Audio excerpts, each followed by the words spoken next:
Сәлем қыздар, мен есім Дана Мырзакова. Бүгін сіздермен миксер, қарапайым миксер және де Kenwood жайлы, қайсысы жақсы екені жайлы толық ақпаратты айтатын боламын. Сондықтан бұл видеоға лайк басып, тіркеліп және де подругаларыңызға WhatsApp-қа жіберуді ұмытпаңыздар. Ал ендеше бастаймыз. Көп қыздардың проблемасы арзан миксермен біздің креміміз дұрыс шыға ма? Арзан миксер қолдансам, заттарын дұрыс шықпайды деген сияқты көбісі сылтау айтып жатады. Қыздар, оның барлығы өтірік нәрсе. Сіздер бірінші бағасына қарамаңыздар.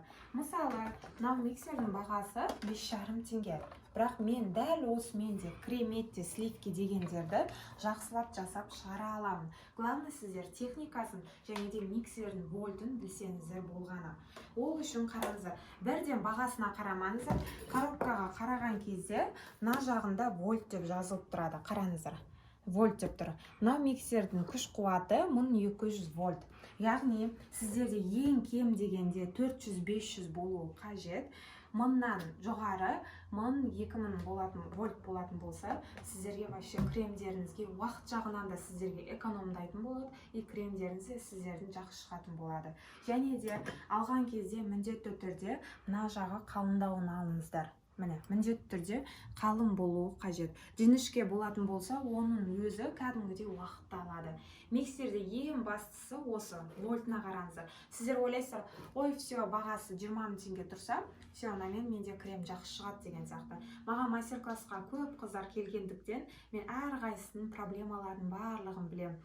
Және де соларға әдейі живой мастер-класста осы қарапайым миксермен көрсеткен кезде өздері в шоке болады. Мен өзім сылтау айтып жүрген екенмін ғой деген сияқты. Сондықтан сіздерге де айту мақсатында осы видеоны пайдалы болу мақсатында түсірдім. Қыздар, жаңа вольтына қарайсыздар, және де несіне қарайсыздар, осының қалыңдығына. Және де крем жасау барысында міндетті түрде осының барлығы сухой болуы қажет. Енді сіздермен Kenwood, бұның бағасы 150-160 мың теңге тұрады. Осы туралы сіздерге ақпарат айтып өтейін. Негізі, менде бұл жерде тек қана бұл Kenwood қана емес, яғни қасында сахарная пудра айналдыратыны және де тағы да 2-3 нәрселері бар. Оны бірақ менде қазір Шымкентте болғандықтан ол Жетісайда қалып кеткен. Сондықтан мен осының қор өзін түсіндіріп өтейін. Тек бұл тұрысы ғана 150-160 мың теңге емес, қасында жаңағы айтпағым нелері барлық заттары бар. Яғни 3-4 зат қосындысы бар. Қамыр істеуге де болады, бір сөзбен, торт істеуге де болады, коктейль істеуге де болады дегенім ғой. Міне осындай айналдыратыны. Осындай. Байқасаңыздар, мынанікі кішкене қалыңдау, енді міне жұқалау. Көрдіңіздер ме? Бұларда енді жұқалау болады, бірақ қарапайым миксердікі сияқты 3-4 ғана емес, көбірек болып тұр. Сонысымен бұл ұтымды болып тұр. Көріп тұрсыздар ма? Одан кейін чашкасын алған кезде міндетті түрде үлкендеуін алыңыздар. Яғни чашкасы наны бір примерно 5-6 литр. 8 литрлігін алсаңыздар өздеріңізге удобно. Яғни үлкен тесталарды жасай бересіздер. Ал мен мынанкі 5 литр болғандықтан крем жасаған кезде де кішкене сәл сыртқа қарай шығып кету қаупі бар. Сондықтан 6 литрден жоғары 7-8 литрлігін чашкасын сондайын алыңыздар. Бағасы жағынан енді 10-20 мың қымбат болады, зато сіздерге кейін көп қызмет ететін болады. Міне, Kenwood'тан пластмассовый варианты да бар, осындай серебристый варианты да бар. Негізі пластмассовый алатын болсаңыздар, сіздерге кішкене арзандау болып көрінеді біреуге. Апарған кезде 150 мың теңге сияқты көрінбейді. Сондықтан алған кезде міндетті түрде темірін алыңыздар. Міне, қараңыздар, барлық жері темір. Просто чашкасы ендігіде 8 литр алуды ескере жүріңіздер. Мына жағында қыздар жаңа сахарная пудра істейтін аппараттары ғой, осылай жауылады.